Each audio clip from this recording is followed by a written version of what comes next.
ఈరోజు క్యాబినెట్లో మేము తీసుకున్న డిసిషన్ జూన్ 1వ తారీఖు నుంచి ఫేర్ ప్రైస్ షాపుల ద్వారానే పీడిఎస్ రైసు లబ్ధిదారులందరూ కూడా చేరవేసే విధంగా నిర్ణయం తీసుకున్నాం.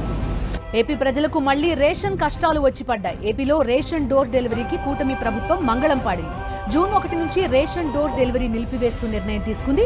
ఎండియూ ఆపరేటర్స్ ని రోడ్డున పడేయాలని నిర్ణయించింది ప్రభుత్వం. 9260 రేషన్ డెలివరీ వాహనాలను నిలిపివేయాలని ఆదేశాలు జారీ చేసింది. కూటమి ప్రభుత్వ నిర్ణయంతో మళ్లీ పాత పద్ధతిలో రేషన్ షాపుల నుండి బియ్యం సరఫరా చేయనున్నారు. కాలనకుండా మన ఇంటికే మరి అన్ని పంపించిండురా, మన కడుపు నింపి తను మురిసిండురా. ఓ నివ్వను పేదోడి ప్రాణం, ఎంత పెద్దగా వచ్చిన రోగం అని అడ్డుపడ్డాడు బతకాలి పేదోడు పెద్దోయ నా తీరుగా. ప్రేమ గల్ల మన జగనన్నరా, ఏం తక్కువ చేసిండురా రాజన్న కొడుకు. కోరి పథకాన్ని పంపిండురా పేదింటి వరకు.